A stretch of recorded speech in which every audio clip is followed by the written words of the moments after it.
वरधारी जया गिरिवरधारी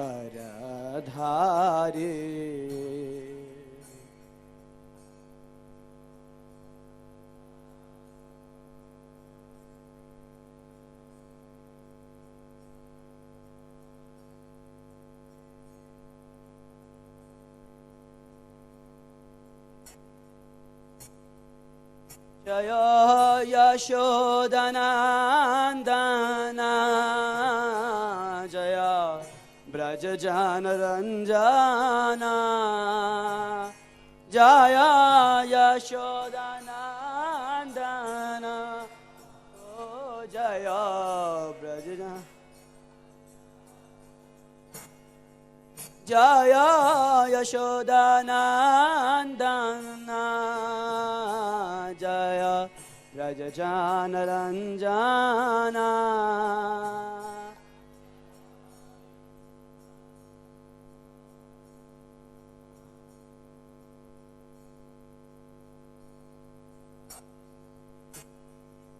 जय यमुनातीरावनचारी जय कुञ्ज बिहारी जय यमुनातीरावनचारी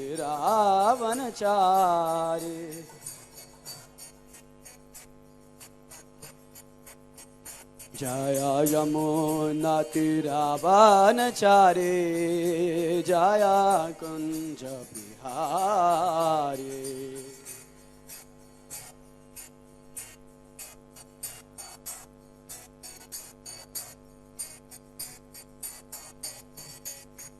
जय राधा माधवा जय कुञ्ज बिहारी जय कुञ्ज बिहारी जय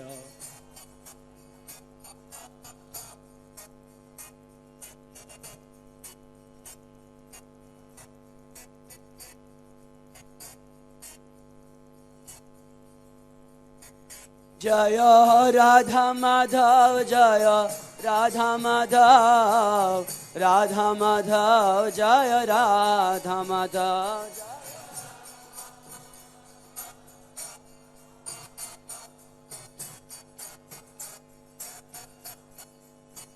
प्रभुपाद प्रभुपाद प्रभुपाद जय Prabhupada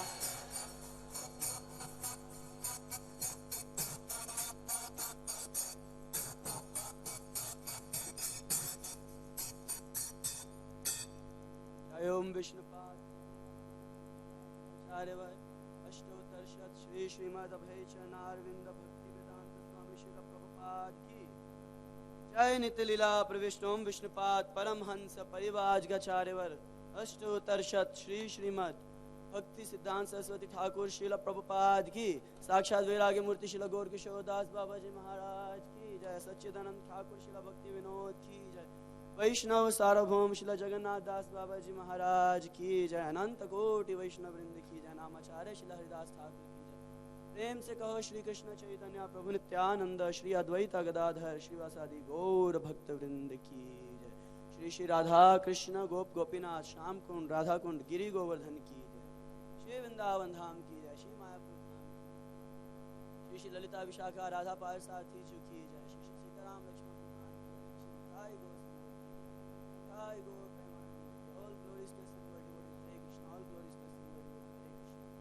All glories to assembled devotees. Hare Krishna. All glories, all glories, all glories to Shri Shri Guru and Gauranga. Hare Krishna. Gurve Gaurachandraya Radhikaya Tadalaye Krishnaya Krishna Tadbhaktaya Namo Namaha Namaste Kala Satyaya Jagannath सुताय च सभृत्याय सपुत्राय सकलत्राय ते नमः। यदा द्वैतं ब्रह्मोपनिषदै तदप्यस्यतनुभा यात्मन्तरयामि पुरुष इति सोऽयं विभवः षडैश्वर्या पूर्ण यः यः भगवान् स स्वयमयं न चैतन्यात् कृष्णात् जगति परितत्तं परमं राजानुलम्बितभुजौ कनकावदातौ सङ्कीर्तनैकपितरौ कमलायताक्षौ विश्वम्भरौ द्विजवरौ युगधर्मपालो वन्दे जगत्प्रियकरौ करुणावतारौ आनन्दलीलामयविग्रहाय हेमाभदिव्याझविसुन्दराय तस्मै महाप्रेमरसप्रदाय श्रीचैतन्यचन्द्राय नमो नमस्ते। चैतन्यचरिते अमृतेरसिन्धु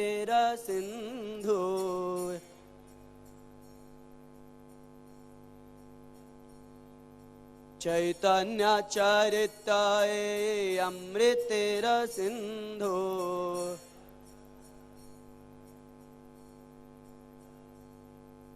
जगत आनंदे भासाय जार एक बिंदु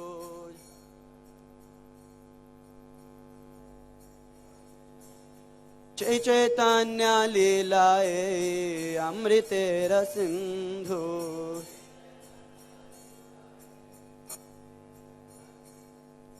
श्री चैतन्य लीलाए अमृतेर सिंधु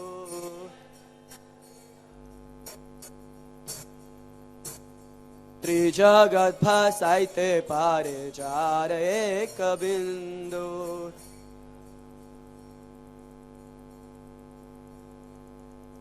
त्रिजगत भासाइते पारे जार एक बिंदु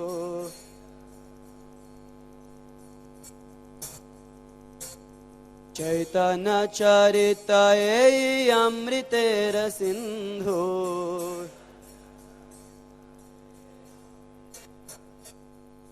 कर्ण मन तृप्त करे जारे एक बिंदु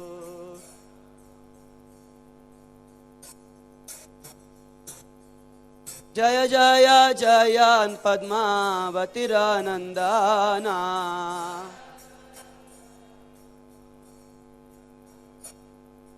जय जय जय पद्मावतीरनंदना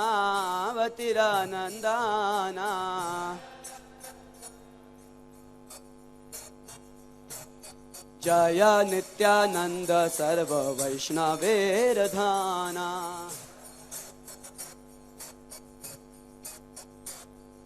जय नित्यानंद सर्व वैष्णवेरधाना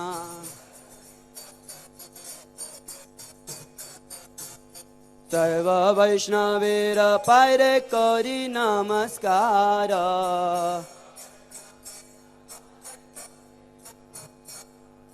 इथे अपराध किछु नाहु कामारा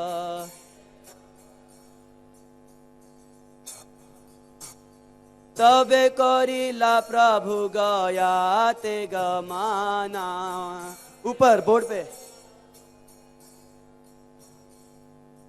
तबे करिला प्रभु गया ते गमाना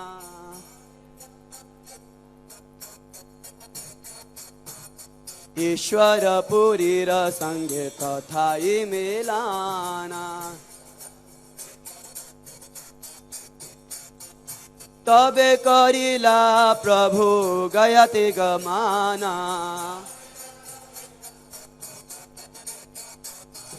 ईश्वर पुरीर संगे तथाई मिलाना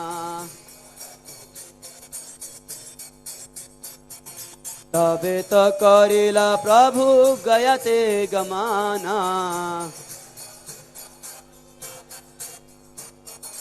ईश्वर पुरीर संगे तथाई मिलाना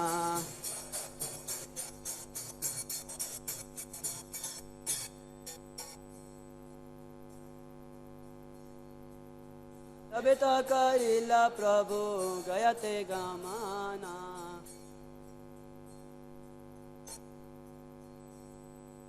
ईश्वर पुरीर संगे तथाई मिलाना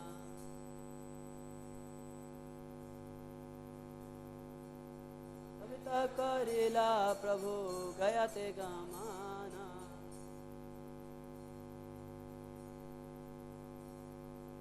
ईश्वर पुरी संगे तथा ये मेला।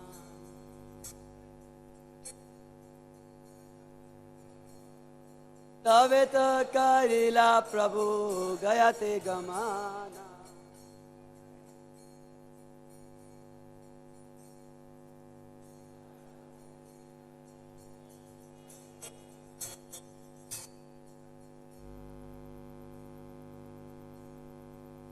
तवे तो करेला प्रभु गया ते गमाना।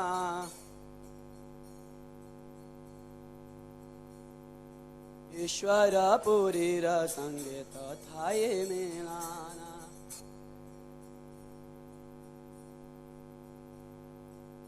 तवे ते करेला प्रभु गया ते गमाना।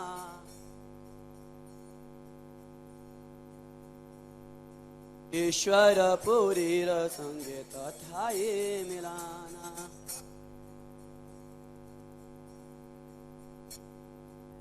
तवे तो करेला प्रभु गया त गमाना।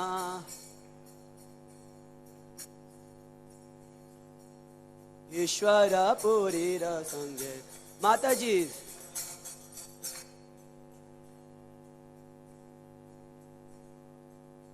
तवे ते करेला प्रभु गया ते गमाना।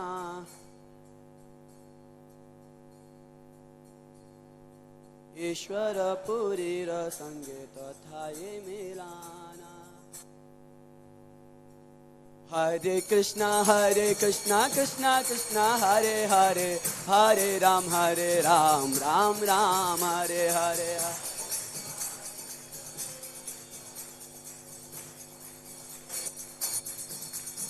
हरे कृष्णा कृष्णा कृष्णा हरे हरे, हरे राम राम राम हरे हरे।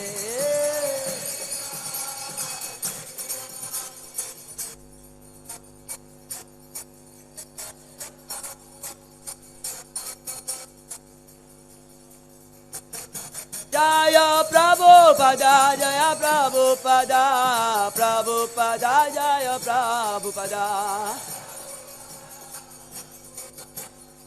प्रभुपदा जय प्रभुपदा।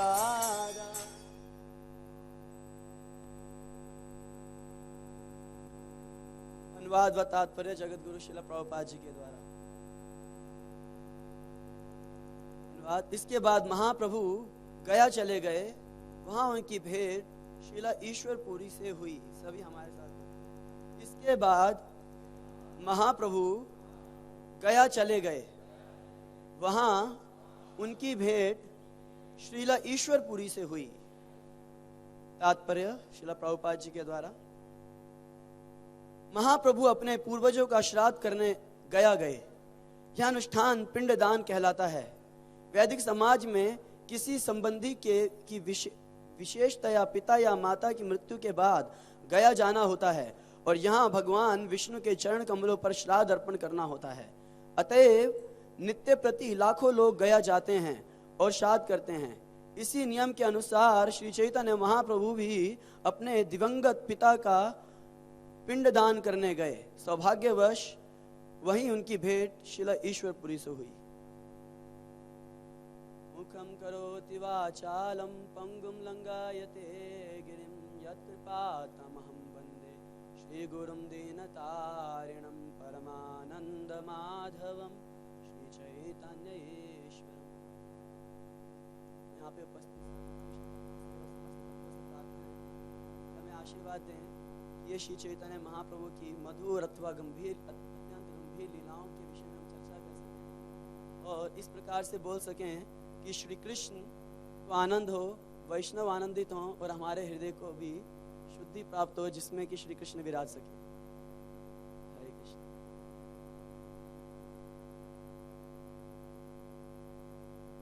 यहाँ चर्चा की जा रही है कि वास्तव में श्रील प्रभुपाद जी ने लिखा है कि वैदिक समाज में it is must to go to Gaya for पिंडदान। पिंड दान इज मस्ट। प्रभुपाद जी लिख रहे हैं पिंड दान इज मस्ट इन वैदिक कल्चर। यहाँ पे हिंदी में मस्ट को ट्रांसलेट सही समझा है, बहुत ही आवश्यक माना जाता है वैदिक सभ्यता के अंदर पिंड दान करना। और यहाँ हम देखते हैं हमारे संप्रदाय को शुरू करने वाले स्वयं भगवान वो भी पिंड दान करने जा रहे हैं, और उसी क्षेत्र में भगवान श्री रामचंद्र भी पिंड दान करने के लिए भगवान स्वयं पिंड दान कर रहे हैं और इन संस्कारों को करने की आवश्यकता का प्रकाश कर रहे हैं। और दूसरी तरफ हम देखते हैं जो भगवान के एक निष्ठ भक्त हैं, जो ब्रजवासी कहलाते हैं, ब्रज धाम में रहते हैं, वृंदावन में रहते हैं, और उस समय की बात नहीं कर रहे जो कि श्री चैतन्य श्री कृष्ण के प्रकट लीला के समय की नहीं, अभी के समय की बात की जा रही है। अगर ब्रज में जाते हैं हम, जो लोग अभी भी ब्रज के गांव में रहते हैं, बहुत ज़्यादा वहाँ पे अर्बनाइजेशन नहीं हुआ है, वहाँ पे बाहर के लोग आके बसे नहीं हुए हैं, ऐसे स्थानों पे अगर हम ब्रजवासियों को देखते हैं तो इन सारे नियमों का पालन नहीं करते, वो किसी नियम का पालन नहीं करते। हमारे यहाँ के समाज के अंदर हम क्या देखते हैं कि अगर किसी की मृत्यु दिन में हो गई तो सूर्य अस्त से पहले पहले उसको दाह संस्कार इत्यादि करने का नियम माना जाता है। सच बात है, अच्छा नहीं माना जाता, उससे ज़्यादा लेट हो जाता, ऐसा ही करते हैं।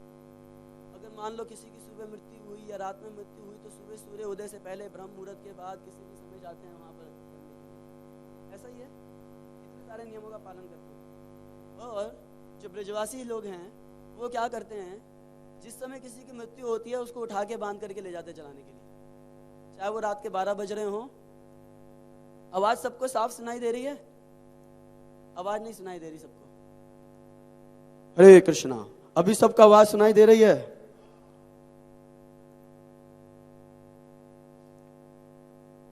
तो जो ब्रजवासी लोग हैं, अगर वहां पे रात के समय किसी की मृत्यु हो जाती है 12 बजे, तो 12 बजे उसको पैक करते हैं, लगाते हैं अर्थी पे, उठा के ले जाते हैं और जला देते हैं। कई ब्रजवासी तो क्या करते हैं, अस्थियों को उठा के जमुना जी में डाल देते हैं। कई वो भी नहीं करते, जहां पे जला दिया हो गया काम, जल गया, खत्म हो गए सारे संस्कार, हो गया पूर्ण संस्कार, हो गई उसकी सदगति। और किस लिए करते हैं ऐसा? उनका क्या, अगर कभी जाएंगे ब्रजवासियों का तो एक शब्द हमेशा बोलते हुए मिलेंगे, वो रज में रज मिल जानी है। रज में रज, दिल्ली की रज और ब्रज की रज में फर्क है, आप ये मत सोचिएगा दोनों एक ही हैं। ब्रज की रज को कई आचार्य वृंद और कई वैष्णव व्याख्या करते हुए क्या बोलते हैं ब्रज के बारे में? एक तो ब्रज का मतलब हम बोलते हैं कि चलना, भ्रमण करना, और क्योंकि कृष्ण एक स्थान से दूसरे स्थान पे भ्रमण कर रहे थे, बंजारों की तरह रह रहे थे, इसलिए वो ब्रज हो गया, है ना। पहले गोकुल से छठीकरा से नंदगाम, पर एक और इसका व्याख्या की गई है, और वो क्या है? प्रकृष्ट रूपेण विशिष्ट रज इति व्रजरज। ब्रज, ब्रज का मतलब जहां की रज है जो विशिष्ट है, इस संसार में और कहीं देखने को नहीं मिलती। इस संसार में दो प्रकार की रज दिखाई देती है। एक तो रज जिसके अंदर पेड़ पौधे उगते हैं, जमीन बनाई जाती है, बिल्डिंगें खड़ी की जाती हैं, और दूसरी प्रकार की रज है जिससे मनुष्य का शरीर बनाया जाता है, जो माता के गर्भ से जन्म लेता है। और वो रज भी बनती है किसी से, जो रज इस जमीन से निकली है और वो फूल पौधे पत्ते के रूप में बनी है, उसी से दूसरी रज बनती है, वो होता है मनुष्य का शरीर। परंतु एक है ब्रज रज, बड़ी विशिष्ट रज है। और उनका मानना है कि जब यहाँ पे जला दिया हमने, अब चाहे जमुना जी में डाले ना डाले, गंगा जी में डाले ना डाले, ब्रज में रज मिल गई, अब तो इसका उद्धार हो गया, और क्या चाहिए। हर एक व्यक्ति की, कोई नहीं सोचता हाय मेरे पिताजी का पिंडदान करना होगा नहीं तो भूत बन जाएंगे वो। सबको पूर्ण विश्वास है वहां पे कि ये ठाकुर जी की जमीन है, ये जो रज है श्री कृष्ण के चरणों के विभूषित है, श्री कृष्ण ने इस रज का खाया है। कब खाया था? ब्रह्मांड घाट पे एक बार बस। एक और लीला घटित हुई जिसमें कृष्ण 1 साल तक रोज रज खाते थे, बताइए कौन सी लीला है?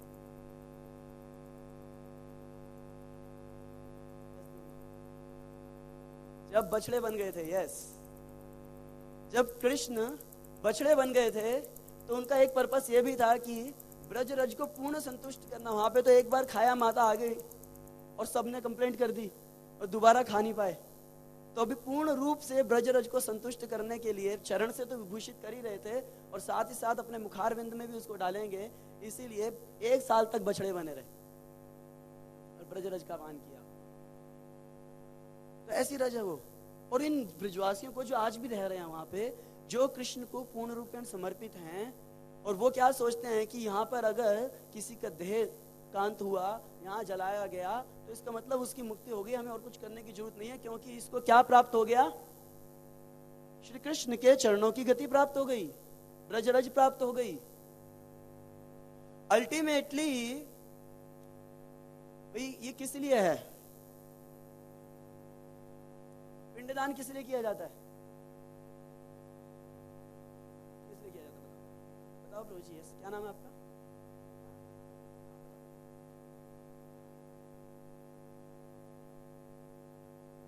जो मर गए हैं उनकी सदगति के लिए, ठीक है ना? और कोई कारण भी है? सदगति हो जाए, हमारे पिताजी भूत ना बने, तो नरक ना जाए, भूत ना बने। प्रभुपाद जी कई बार कोट करते हैं कि चाणक्य पंडित का कोट करते हैं, पुत्रार्थे क्रियते भार्या पुत्र पिंड प्रयोजनम। पुत्र प्राप्ति के लिए विवाह किया जाता है, इंद्रिय भोग के लिए नहीं। पुरुष अगर कोई विवाह करता है, स्त्री को धारण करता है, तो उसका एक ही पर्पस है कि क्या प्राप्त हो गया? पुत्र प्राप्त होगा, जो कि उसको नरक से मुक्ति दिलाएगा, भूत प्रेत बनने से मुक्ति दिलाएगा। क्यों, कैसे? पुत्र पिंड प्रयोजनम। पुत्र का असली कार्य क्या है? पिंडदान करें अपने पिताजी के लिए, माता पिता के लिए, अपने परिवार के लिए। ये रिस्पॉन्सिबिलिटी है, ये पुत्र की रिस्पॉन्सिबिलिटी है। और इसलिए प्रभुपाद जी शब्द यूज कर रहे हैं कि must, one must go for पिंडदान। और अन्य कई स्थानों पे अपने प्रवचनों में भी प्रभुपाद जी बोलते हैं कि वैदिक सभ्यता के अंदर एक महत्वपूर्ण कार्य होता था, और क्योंकि आज के समय पे ये कार्य नहीं हो रहा है, इसलिए लोगों की दुर्गति हो रही है। वैदिक सभ्यता में हर पुत्र ये अपने माता पिता का पिंडदान करने के लिए जाएगा। इसीलिए जो भारत भूमि है इसको विशिष्ट माना जाता है, क्योंकि बाहर की जो भूमि है, अमेरिका में, लंदन में, जो वहां पे जन्म लेने वाले लोग हैं, वो अपने माता पिता का पिंडदान नहीं करते। और यहाँ पे भारत भूमि पर हर व्यक्ति जो वैदिक कल्चर में जन्म लिया है, वैदिक सभ्यता में जन्म लिया है, हर व्यक्ति अपने पिताजी की रज को उठा के गंगा जी में बहाने के लिए जाता है, उनकी अस्थियों को गंगा जी में बहाने जाता है, पिंडदान करने के लिए जाता है। बहुत ही महत्वपूर्ण है। और ये ऋण है पुत्र के ऊपर। पिता ने पुत्र को प्राप्ति इसलिए किया है वैदिक सभ्यता के अनुसार कि वो पिंडदान करेगा, वो श्राद्ध करेगा। और यहाँ क्या देखते हैं, अगर पुत्र ऐसा नहीं करेगा तो उसकी जिम्मेदारी बनेगी कि नहीं बनेगी? पुत्र ने, उसको पिता ने पाल पोस के बड़ा किया, उसके ऊपर इतना खर्चा किया, शक्ति लगाई, अपने हृदय से उसको प्रेम किया, उसको स्नेह दिया और उसको इस काबिल बनाया कि वो जीवन में कुछ कर सकें, चाहे तो वो भक्त बन सकें, चाहे वो अच्छा कोई भौतिक संसार में वो उन्नति कर सकें। और उसके बाद अगर पुत्र अपने पिता का पिंडदान ना करे तो क्या ये ठीक है? यदि वो उनको श्राद्ध अर्पण ना करे तो क्या ये ठीक है? नहीं, ठीक नहीं है। कर्जा है उसके ऊपर, अपने पिता का ऋण है उसके ऊपर, और उस ऋण को चुकाने के लिए उसको ये सारे कार्य करने आवश्यक हैं।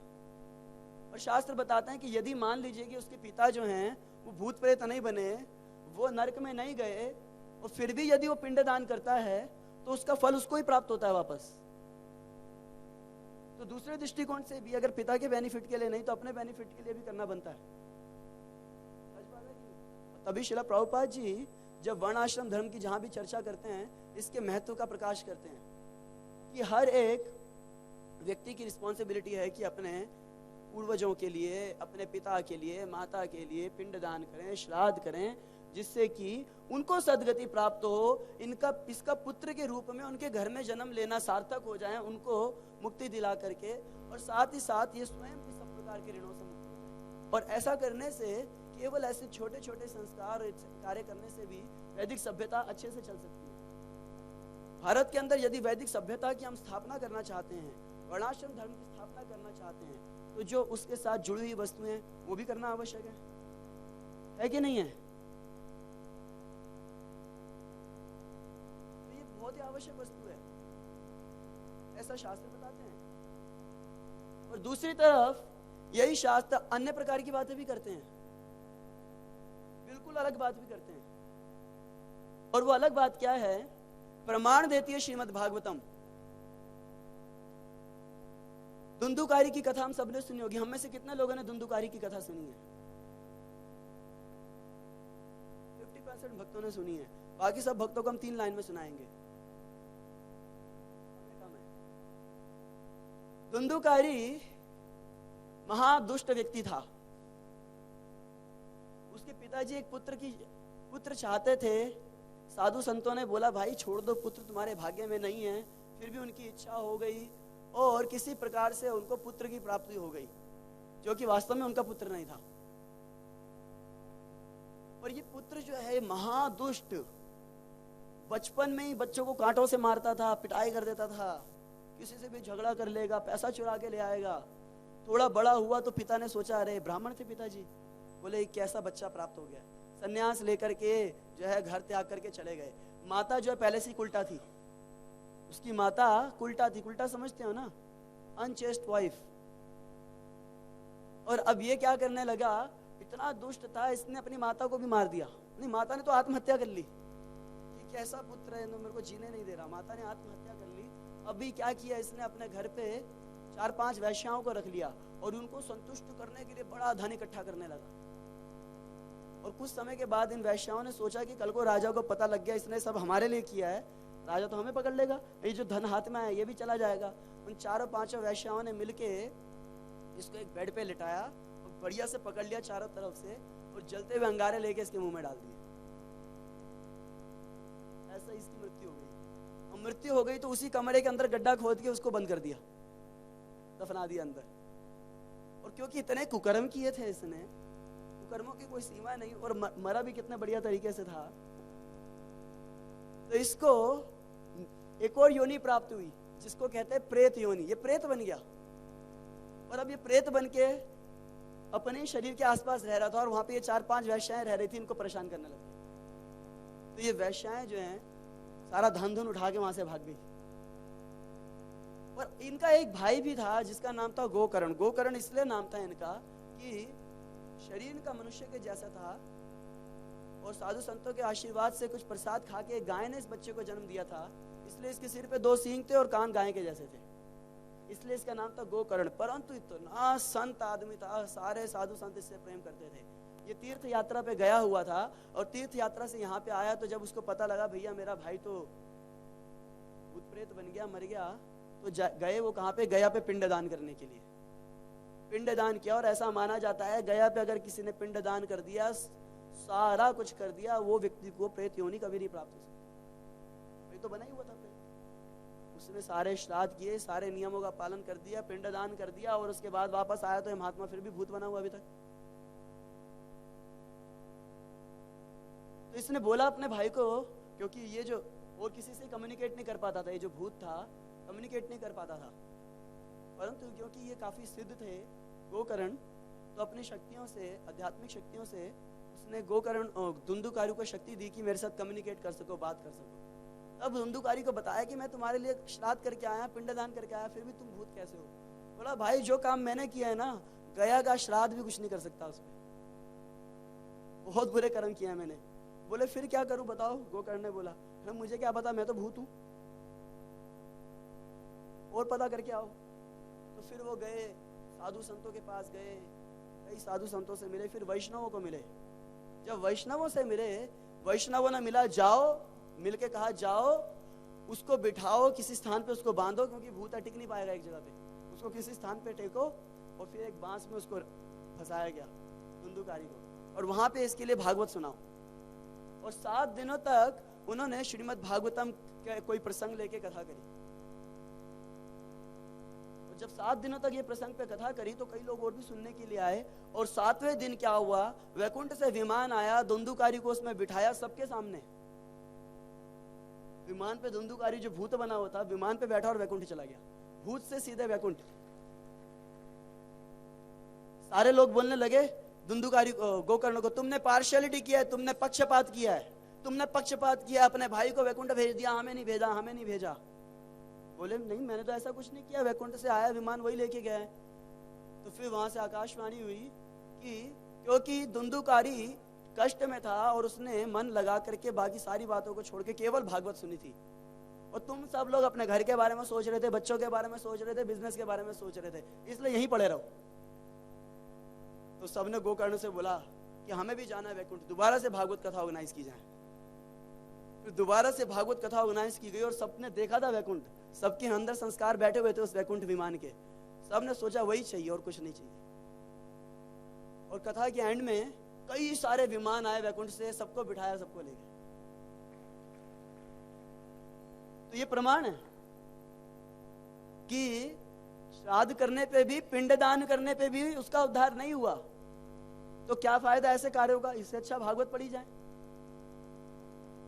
भागवत पढ़ी जाए। इसलिए श्रीमद् भागवता में स्वयं नारद मुनि बोल रहे हैं कि देवात, क्या है वो, देव ऋषि भूताप्त्राणाम पितृणाम ना किंग करो नायम ऋणी च राजना सर्वात्मना या शरणम शरण्यम गतो मुकुंदम परिहर्त करतम। जिस व्यक्ति ने श्री मुकुंद के चरणों की शरण ले ली है, मुक्ति प्रदाता मुकुंद के चरणों की शरण ले ली है, अथवा ऐसे श्री कृष्ण की चरणों की शरण ले ली है जिनका मुख कुंदा फ्लावर के समान है, जिसने ऐसे मुकुंद के चरणों की शरण ले ली है जो सबों के असली शरण हैं, सबको शरण प्रदान करने वाले हैं, अब उसके ऊपर कोई ऋण बाकी नहीं रह गया। ऐसा नहीं है कि भैया मैंने पुत्र के रूप में जन्म लिया तो अब मेरे कई सारे ऋण रह गए। जो व्यक्ति श्री कृष्ण के चरणों की शरण ले रख चुका है, समग्र प्रकार के ऋणों से वो मुक्त हो गया है। उसके ऊपर ना किसी देवता का ऋण रह गया, उसको अभी कोई जरूरत नहीं है कि वो सोमवार को जाएं ओम जय शिव ओंकारा,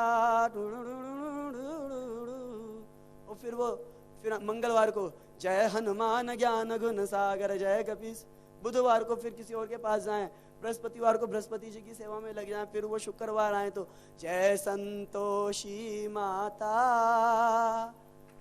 उसको ये सब करने की जरूरत नहीं। और शनि जी का है जय शनिदेव ओम शनि शनिश्राय नमः, ओम शनि शनिश्राय नमः। और संडे आए तो सूर्य देव ओम सूर्याय नमः, भानुवे नमः, रवे नमः। ये सब उसको करने की आवश्यकता नहीं है।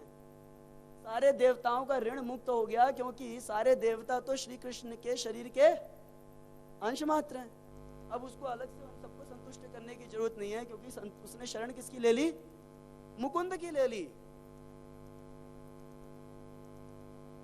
और फिर उसको किसी ऋषि, किसी मुनि, किसी आदमी के ऋण की जरूरत नहीं है। अगर मान लो उसने किसी से 5 लाख रुपए उधार लिए थे, वापस देने की जरूरत ही नहीं है। सिंपल, सारे ऋणों से मुक्त। कितने लोगों के ऊपर ऋण है? पितृ ऋण चुकाने की भी जरूरत नहीं है, सारे ऋणों से मुक्त हो गया। उसको कोई श्राद्ध, कोई पिंड, कुछ करने की जरूरत नहीं है। मंदिर में रहे, 16 माला का जप और उसके बाद पेट भर के प्रसाद। कितना सिंपल है, कुछ करने की जरूरत नहीं है। जिसने श्री कृष्ण के चरणों की शरण ले ली, समग्र प्रकार के ऋणों से वो मुक्त हो गया। अब उसके ऊपर अगर कोई ऋण है तो वो ये है कि अपने गुरुदेव को संतुष्ट करें, और कोई ऋण नहीं है उसके ऊपर।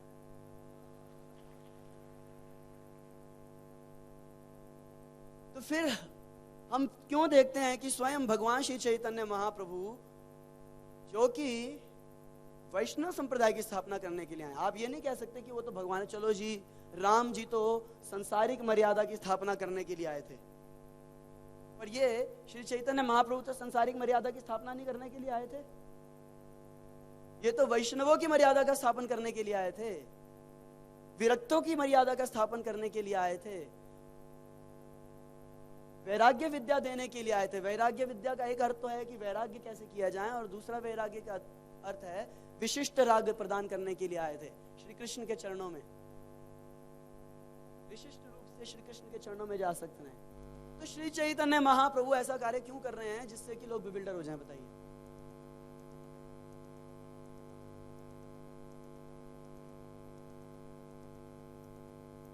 हमें करना चाहिए पिंडदान की नहीं? नहीं करना चाहिए। लोक विचार, मोहन बाबू बता रहे हैं कि श्री चैतन्य महाप्रभु लोक विचार को दिखते हुए ये कार्य करने के लिए आए थे, पिंडदान करने के लिए गए। क्या उनके पिताजी भूत बनने वाले थे? बोले मेरे जगन्नाथ मिश्र, मेरे पिताजी भूत बन जाएंगे। श्री चैतन्य महाप्रभु के पिता भूत बनेंगे? वो भूत नहीं बनेंगे, फिर भी लोगों को दिखाने के लिए, लोग डिस्टर्ब ना हो जाएं। इसलिए भगवत गीता में श्री कृष्ण स्वयं बोलते हैं, क्या है वो, बुद्धि भेदम ना बुद्धि भेदम जन अज्ञाना ना बुद्धि भेदम जन अज्ञानाम कर्म संगीनाम। कर्म संगीनाम, जो लोग कर्मों से आ सकते हैं उनकी बुद्धि में भेद ना हो जाए, वो लोग डिस्टर्ब ना हो जाएं। अरे देखो बन गई है, इस्कॉन वाले कुछ नहीं करते, ये सबके सब मुसलमान है। मुसलमान मिले था हमारे को एक व्यक्ति, बोला ये आपके इस्कॉन वाले सबके सब एक नंबर के मुसलमान हैं, सबके सब। मैं बोला भैया मुसलमान कहते, तिलक लगाते हैं, कंठी पहनते हैं। बोले कृष्ण कृष्ण करते रहते हैं, कोई देवी देवता को, गणेश जी, हनुमान जी, राम जी, किसी को नहीं मानते, कोई नियम पालन नहीं करते हमारे सनातन धर्म का, कृष्ण कृष्ण कृष्ण कृष्ण करते रहते हैं। ये नकली हिंदू हैं सबके सब, बोलते हैं ना ऐसा लोग। हाँ, अंग्रेज लोग हैं ये सबके सब अंग्रेज हैं। देखने में कोई उड़ीसा का नजर आता है, कोई बंगाल का नजर आता है, कोई भारत का नजर आता है, कोई बिहार का नजर आता है, कोई साउथ इंडिया का नजर आता है, कोई दिल्ली का नजर आता है, कोई कश्मीर का नजर आता है, पर असलियत में सब के सब अंग्रेज हैं, क्योंकि नियमों का पालन थोड़ा ना करते हैं ये सनातन धर्म के। बोलते हैं कि नहीं लोग ऐसा? तो वो लोग डिस्टर्ब ना हो जाएं, उनको डिस्टर्ब मत करो। और उसी श्लोक के अगली लाइन में क्या बताया जा रहा है कि उस व्यक्ति को क्या करना चाहिए? विद्वान युक्त समाचरा जोशयेत, इस प्रकार से वो खुद भी कार्य करें, जोशयेत, इस प्रकार से वो कार्य करें जिससे कि सामने वाले लोग देख करके उसको फॉलो करें। अगर हम जाके पिंडदान करे आते हैं और उसके बाद हम आके बताते हैं कि चलो आप भागवत कथा करो, और लोग पहले हम पिंडदान नहीं करें और हम बोले सिर्फ भागवत कथा करो, लोग सुनने को तैयार नहीं होंगे। और हम पिंडदान करके आ जाएं और अब बोले भागवत कथा करो, लोग तैयार होंगे कि नहीं होंगे? कहेंगे तुमने हमारी मानी, हम तुम्हारी मानेंगे। अभी हमारे पिताजी ने कुछ समय पहले शरीर छोड़ दिया था, हम घर पे गए माता जी के, और क्या देखा, जो पंडित जी जिनको बुलाया था उन्होंने, ब्राह्मण देवता को, उसको मंत्र तक तो ठीक से नहीं आते थे, कहाँ पे क्या मंत्र बोलने हैं। वो सारे देवी देवताओं की पूजा कर रहा है, और जो अंत्येष्टि क्रिया के अंदर जितने मंत्र हैं मैक्सिमम वो सारे विष्णु के हैं। उसको ये भी नहीं पता है कि वो विष्णु मंत्रों का उच्चारण कर रहा है, और जो नियमों का पालन कर रहा है, जो जिस तरीके से संस्कार होने चाहिए वो कोई तरीका से नहीं हो रहे, वैदिक तरीके से तो नहीं हो रहे पूरे। बस उसकी एक ही इच्छा है कि ये सारे निपट जाएं और उसके बाद मुझको दक्षिणा मिल जाए। हर हर महादेव। हम गए, हमने बताया ठीक नहीं हो रहा, बट फिर भी आप लोग जैसा करना चाहते हैं वैसा कीजिए। वो संतुष्ट हो गए, उन्होंने सारे संस्कार किए, जो जैसे वो करवाना चाहते थे वो सारे किए। सब करने के बाद जब हम घर पे आए तो हमने, क्योंकि अभी हमने जैसा जैसा वो बोलते गए एग्जैक्टली वो फॉलो करते रहे। अब वापस जब आए हमने बोला कि देखो ये सब आपने किया, देखो यहाँ पे कितने कमियां हो सकती। इसीलिए इन सब का उद्धार, पिताजी का अगर आप असली में उद्धार चाहते हैं, जो जो रो रहे हैं, जो असली में रो रहे हैं, जो दिखाने के लिए रो रहे हैं उनकी कोई बात नहीं, जो असली में रो रहे हैं, जो प्रेम करते थे, जो चाहते हैं उनका उद्धार हो जाए, वो सब यहाँ बैठ जाओ हमारे साथ। सब बैठ गए, सब माला करिए 1 घंटा बैठ के। वो कभी जिन्होंने माला तक नहीं हाथ उठाई थी, सब एक एक माला लेके सब बैठ के वहाँ जपती है 1 घंटा। और फिर उसके बाद वहाँ बैठ करके 2 घंटे तक कृष्ण लीला पे सबने चर्चा करी हमारे साथ। 2 घंटे कृष्ण कथा करी हमने। अगले दिन फिर भग गए वहाँ पे, 2 दिन तक रोज कृष्ण कथा होती रही। और फिर इसके बाद श्रीमान मोहन रूपा प्रभु जी वहाँ आए और प्रभु जी ने भी कथा करी और वहाँ कीर्तन हुआ। फिर उनकी दूसरी इच्छा थी कि इनका पिंडदान किया जाए। कहाँ जा करके? हरिद्वार में जाएं। बोला वो सारे हो गए दान, जितने दान थे। बोले नहीं नहीं बहुत खराब है, ये करना बहुत जरूरी। हम बिल्कुल जाएंगे जी। तैयार हो गए हम। और उसके बाद हम जब तैयार हो गए तो उस समय नियम था कि घर में कोई ना कोई व्यक्ति रहना चाहिए। अब घर में एक ही तो व्यक्ति है माता जी, वो रह नहीं सकती, अकेले छोड़ के जाएंगे उनको या उनके साथ दूसरे लोग होंगे। हमने बोला कि अब पिताजी तो चले गए, माता का उद्धार तो होना चाहिए, हम पिंडदान करने जाएंगे, जैसे जैसे आप लोग कह रहे हैं वो सब फॉलो करेंगे, आप भी चल लो कोई हमारे साथ, दिखा देना कैसे करना है। और माता जी को भी ले गए साथ में, घर पे लॉक लगा के। उनका हमने बात मानी तो उन्होंने भी कुछ कंप्रोमाइज किया। और वहां जाकर पे सब भक्तों के साथ 7 दिन तक रोज कथा और कीर्तन का प्रोग्राम रहा। और बीच में आधे घंटे का 2 घंटे का पिंडदान और सारे संस्कार हो गए। सब परिवार के लोग संतुष्ट। और उसके बाद कई लोगों को जब हमने कथा सुनाई, फिलॉसफी बताई, जप करने के लिए बताया, जप करने लग गए। कई लोगों को मंदिर के दान के लिए बोला तो उन्होंने मंदिर के लिए दान भी दे दिया, सारी बातें मान ली। सिर्फ एक कारण से कि हमने उनको सेटिस्फाई कर दिया था, उनकी छोटी मोटी बातें मान के, जिससे हमारे आध्यात्मिक जीवन का कोई नुकसान नहीं होने वाला। तो लोक विचार रखते हुए कि दूसरे लोग डिस्टर्ब ना हो जाएं, वो हमारे कल्चर को अपमानित ना करें, वैष्णव के समाज को अपमानित ना करें, इसीलिए ये कार्य करना आवश्यक है। अदरवाइज इन सब के बिना भी व्यक्ति का उद्धार हो सकता है, यदि केवल हम उनके लिए हरिनाम संकीर्तन और कथा करते हैं। और असलियत में करना ही वही है हमें। एक बार हमारे पास एक भक्त मिले हमारे को मायापुर में, जो कि रशिया के रहने वाले थे। उन्होंने यहाँ पे आके देखा कि सब लोग उनके अपने माता पिता के लिए तरह तरह के संस्कार कर रहे हैं। तो वो हमें बोले अभी श्राद्ध आ रहे हैं तो हमें क्या क्या करना चाहिए। बोला आपके लिए कोई आवश्यकता नहीं है, आप अपने पेरेंट्स के लिए भागवत कथा करो। बोले क्योंकि आपके कल्चर में अगर आप पिंडदान नहीं करोगे तो आपके घर परिवार में कोई नहीं बोलेगा अरे क्या नहीं किया तुमने, श्राद्ध नहीं, देखो श्राद्ध आ गए तुम नए कपड़े खरीद रहे हो, कोई नहीं बोलेगा। तो अगर कल्चर में ऐसी समस्या ही नहीं है तो हम केवल वैष्णव कार्यक्रम करें। और अगर हम तो ज्यादातर यहाँ जितने भी लोग हैं सब ऐसे ही बैकग्राउंड से हैं जहाँ पे इस प्रकार का कल्चर रहा है। सही बात है कि नहीं? हम सब वैदिक कल्चर से ही हैं, थोड़ा बहुत तो टच रहा है वैदिक कल्चर का। इसलिए ये एक आवश्यकता बन जाती है उनको सेटिस्फाई रखने के लिए, जिससे कि वो वैष्णवों के अंदर दोष ना देखें और साथ ही साथ हमारे आध्यात्मिक नुकसान भी नहीं है कोई, और हम उनको प्रीच कर सकें। जहाँ पे इस प्रकार का कल्चर नहीं है वहाँ कोई दिक्कत नहीं है। जैसे हम वृंदावन की बात कर रहे हैं, अभी श्राद्ध शुरू होंगे कुछ टाइम के बाद।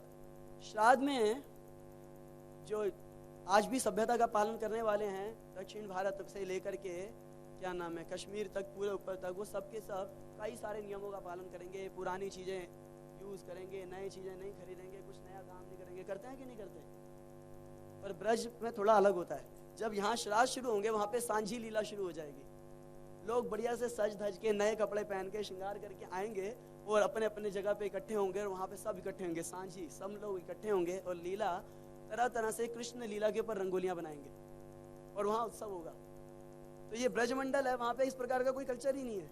वहां एक ही कल्चर है, चाहे अच्छा हुआ है चाहे बुरा हुआ है, एक ही काम है, हरे कृष्णा कृष्णा कृष्णा हरे हरे, हरे राम राम राम हरे हरे। हमारे इस्कॉन के भक्तों के अंदर भी यही देखा जाता है। चाहे तो वो गाएं कि हरि हराय नमः कृष्ण यादवाय नमः, तब भी नाचेंगे। चाहे वो गाएं मौसम पति तो प्रभु ना पाई वो आर, तो भी नाचेंगे। और चाहे गाएं जे अनिलो प्रेमधन, तो भी नाचेंगे, सब पे नाचेंगे। वैष्णव समाज सबसे हटके है, वो कभी भी नाच सकते हैं, कभी भी गा सकते हैं, किसी भी चीज पे फेस्टिवल मना सकते हैं। और जब तक हम इस समाज के अंदर हैं, समाज के कुछ नियमों का हमें पालन इसलिए करना पड़ता है जिससे कि समाज के लोग डिस्टर्ब ना हो, वो वैष्णवों का सम्मान करें। जब देखें कि वैष्णव भी वैदिक सभ्यता का पालन कर रहे हैं और फिर हम वैष्णव ऐसे अभी बनने का प्रयास कर रहे हैं, वैष्णव बन जाएं और जिस भी स्थिति में कृष्ण भावना का उन लोगों को प्रचार कर सकें, उनसे आदर प्राप्त करें। हरे कृष्ण। प्रश्न?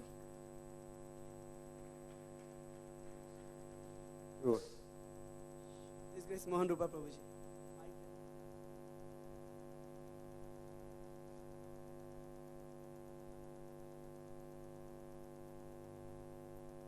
हरे कृष्ण, बहुत बहुत धन्यवाद। ये माइक अच्छा है प्रभु जी, सब जगह यही लगवा दो, हम तो कहते हैं। ये नया माइक इसलिए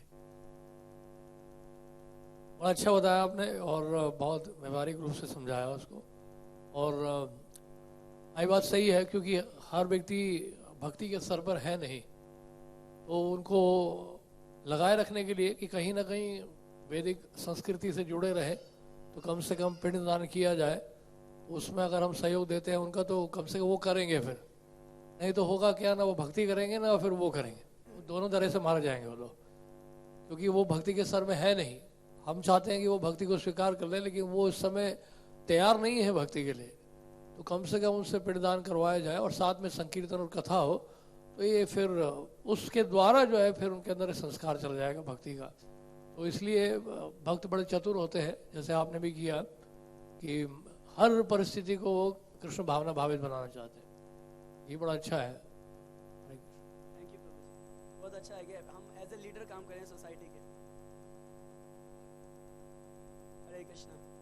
हरे Krishna ji, thank you very much. मैं सोच रहा था कहाँ से व्रज पे पहुंच के करके, then you got you connected everything wonderfully, thank you very much. मेरा प्रश्न है कि कभी कभी टेंशन होता है कि देवर्षि बुधा प्रणाम प्रणाम दुनिया को तो प्रचार करते हैं, साथ में लोक विचार की भी बात करते हैं, where do we draw the line actually, कि मेरे लिए क्या है, एक तो गुरु साधु शास्त्र के हिसाब से पता कर सकते हैं, but the general principle, because we get confused, all we say for the sake of preaching, ये भी कर लो वो भी कर लो, I'm personally I'm still not clear. Shrimad Bhagavatam में प्रभुपाद जी अपने एक तात्पर्य में बताते हैं, मेरे को याद नहीं है कौन सा तात्पर्य है वो, पर भागवतम के अंदर एक तात्पर्य में बताते हैं एक कि जो दो आदमी एक साथ कार्य करते हुए नजर आएंगे, वैष्णव जो होगा भक्ति में उन्नत होगा वो भी कार्य करता हुआ नजर आएगा, साधारण व्यक्ति भी कार्य करता हुआ नजर आएगा, पर दोनों में भेद होगा। भेद कहाँ होगा? उनकी चेतना में होगा, उनकी कॉन्शियसनेस में भेद होगा। श्रीमद् भागवतम 3rd कैंटो के 25th चैप्टर में प्रभुपाद जी अपने तात्पर्य में लिख रहे हैं, devotees are not neglectful towards the temporary social duties, they are not neglectful towards the temporary social duties, but they are not attached to those duties also. तो जब सांसारिक व्यक्ति कार्य करेगा वो उनसे आसक्त होकर करेगा। फॉर इसी एग्जांपल को लेके चलेंगे श्राद्ध और पिंडदान वाले को ही, उसको लगेगा मेरे को पिंडदान करना है, नहीं तो ऐसा हो जाएगा, घर में ये हो जाएगा, बुरा हो जाएगा, अच्छा हो जाएगा, मीन्स उसके अंदर कई सारे कंसेप्शंस होंगे, पहले परसेप्शंस होंगे कि उसने पिंडदान नहीं किया तो उसके घर में एक और मौत हो गई, उसने पिंडदान नहीं किया तो ये हो गया, इसलिए मुझे करना। उन कंसेप्शंस के साथ, उन अटैचमेंट्स के साथ वो पिंडदान और श्राद्ध करेगा। और फिर उसका दूसरा अंडरस्टैंडिंग क्या होगा कि अगर आज मैं श्राद्ध नहीं करूंगा ठीक से तो मेरे बच्चे मेरे लिए नहीं करेंगे। सही बात है? तो वो ये सारी understanding basically is attached to those duties, तभी कर रहा है वो, उसको कहीं ना कहीं किसी ना किसी कारण से उन ड्यूटीज से अटैचमेंट है। पर Vaishnav he is dutiful but not attached to those duties, is not neglectful. क्योंकि समाज में जैसे अभी मोहन रूपा बाबू बता रहे थे, क्योंकि आज समाज जो है एक तरफ से ऐसे लोग हैं जो इस्कॉन की निंदा करते हैं, पर बड़े स्तर पे समाज जो है इस्कॉन के साधुओं को एग्जाम्पलरी भी मानता है। और जब वो देखेंगे कि हम लोग एज ए ब्राह्मण एक्ट कर रहे हैं, सारे कार्य कर रहे हैं, तो लोग फॉलो करेंगे। अगर वो भक्ति नहीं भी करेंगे, कम से कम वैदिक सभ्यता का पालन करके शुद्ध होते रहेंगे। तो वैष्णव जो है ऐसी ड्यूटी को फॉलो करते हुए ही इज ड्यूटीफुल, वो अपनी ड्यूटीज को निभाता है, पर कॉन्शियसनेस में उनसे अटैच नहीं रहता। कॉन्शियसनेस उसकी कृष्ण के चरणों में रहती है, उसको मालूम रहता है कि मैं ये कर क्यों रहा हूँ, मैं ये कर रहा हूँ as a sake of duty, but असलियत में तो इन सब से कुछ नहीं होगा, होगा तो कृष्ण को संतुष्ट करने से। Thank you for the Shastric reference.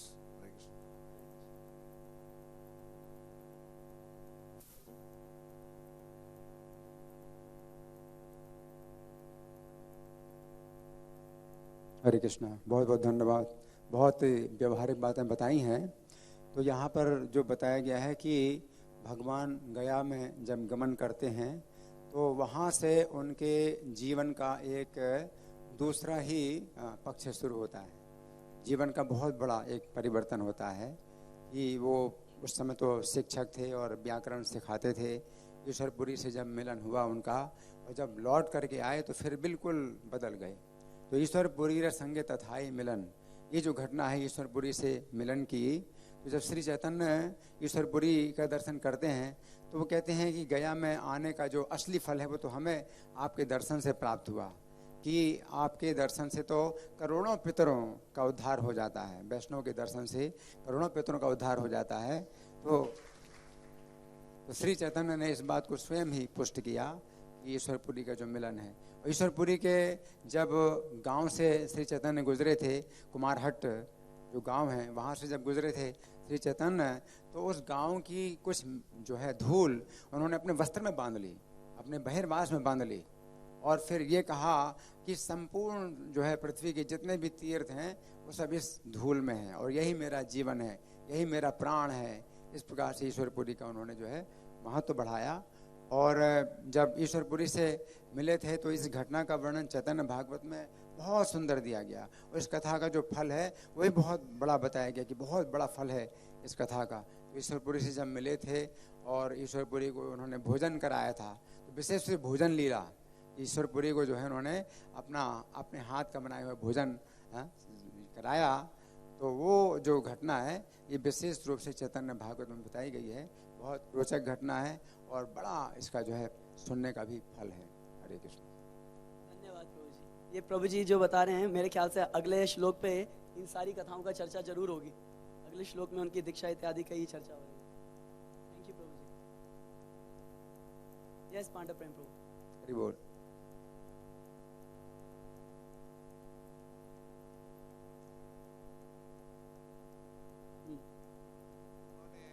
जो ब्राह्मण भोज था उसके लिए श्री हरिदास ठाकुर को बुलाया। जब हरिदास ठाकुर को बुलाया गया और बोला कि हमारे जो श्राद्ध है, तो हरिदास ठाकुर स्वीकार नहीं कर रहे थे, बोल रहे थे कि इसके लिए मैं क्वालिफाइड नहीं हूँ, ब्राह्मणों को बुलाइए। लेकिन वैसे भी जैसा प्रभु जी बता रहे हैं, उस समय भी ऐसा ही प्रसंग आता है और अद्वैताचार्य बोलते हैं कि अगर आप वैष्णव नामाचार्य हरिदास ठाकुर स्वीकार करेंगे तो मेरे जितने भी पितृ हैं, जो श्राद्ध है वो वास्तव में सफल होगा। तो अगर वैष्णवों की कृपा होगी तभी श्राद्ध सफल होगा। बहुत अच्छा है प्रभु जी। इसमें छोटा सा एक कमेंट और देना चाहूंगा मैं कि अद्वैताचार्य जी अपने इस आचरण से सिखा रहे हैं कि वैष्णवों की महानता कितनी है। अगर श्राद्ध भी खिलाना है तो विष्णु को भोग लगा के वैष्णवों को खिलाओ। पिताजी अगर मान लो नरक में हैं या भूत पिशाच योनि में, वहां से उठ के सीधे वैकुंठ जाएंगे। और साथ ही साथ एक चीज और यहाँ पे सावधानी से देखने वाली है कि क्योंकि आज एज ए प्रीचर हम लोक विचार को भी ध्यान में रखते हैं, तो घर परिवार की बातें भी सुननी पड़ेंगी। वो अद्वैताचार्य जी थे, उन्होंने पहले तो खिलाया और उससे जब सारे ब्राह्मण रुष्ट हो गए और उन्होंने बोला कि आप गलत कर रहे हो, तो क्योंकि वो अद्वैताचार्य थे उन्होंने सबको ठीक कर दिया, सबके घर से अग्नि बंद करवा दी। क्योंकि हम ऐसा कार्य नहीं कर पाएंगे तो साथ साथ सावधानी बरतते हुए लोक विचार का पालन करें जरूर। हरे कृष्ण प्रभु जी। पांडे प्रेम प्रभु ठीक है ना प्रभु जी? यस प्रभु जी। प्रभु जी आपने जैसे बताया, दो सवाल थे छोटे से, समय कम है। तो पहला ये है कि आपने बताया पुत्र की आवश्यकता होती है श्राद्ध के लिए, तो कई पिता ऐसे होते हैं जिनका पुत्र नहीं होता, पुत्री होती है। तो उस केस में क्या संभव है उस पिता के कल्याण के लिए, क्योंकि वो इनऑस्पिशियस माना जाएगा या क्या तरीका है? और दूसरा सवाल ये है कि प्रभु जी जैसे आपने बताया भक्त जो होते हैं तो हर तरह के भक्त होते हैं, कुछ 16 माला करते हैं, कंठी पहनते हैं, 4 नियम का प्रयास करते हैं, बट पूरे शरणागत नहीं है। तो उस केस में वो लोक प्रचार के लिए श्राद्ध करें, या वो क्योंकि शरणागत नहीं है उनको रिएक्शन मिलेगा तो उनको जेन्युइन पर्पस के लिए श्राद्ध करना चाहिए? तो प्रभु जी के प्रश्न है, जो व्यक्ति के पुत्र नहीं हुआ, केवल पुत्री हुई, अब उनका क्या होगा? उनको समझाया जाए, देखो पुत्र तो है नहीं, पिंडदान तो होगा नहीं, भागवतम पढ़ो। सिंपल तरीका है। और नहीं तो फिर भी शास्त्रों में इसका वर्णन आता है कि जो पुत्री होती है, जो उसका विवाह हो जाता है, तो उनका जो पति होता है या फिर जो उसका पुत्र होता है वो अपने नाना या अपने ससुर जी के लिए करता है। ठीक है। और दूसरा, इसलिए ये भी पहले के समय पे रहती थी, सबके हृदय में इच्छा है कि हमारे को पुत्र की प्राप्ति हो, उसके लिए तपस्या करते थे, व्रत रखते थे, यज्ञ करते थे।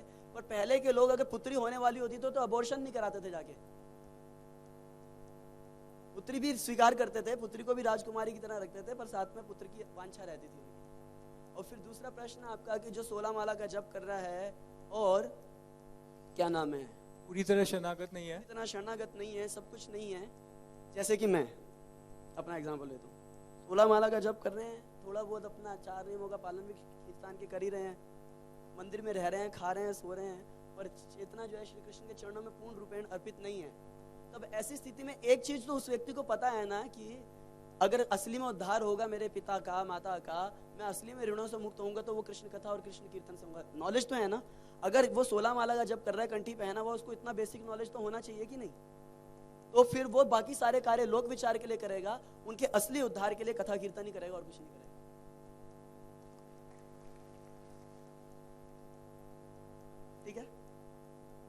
श्रील प्रभुपाद की, श्री कृष्ण कथामृतम की, श्री चैतन्य चरितामृतम की, निताई गौर प्रेमानंदे।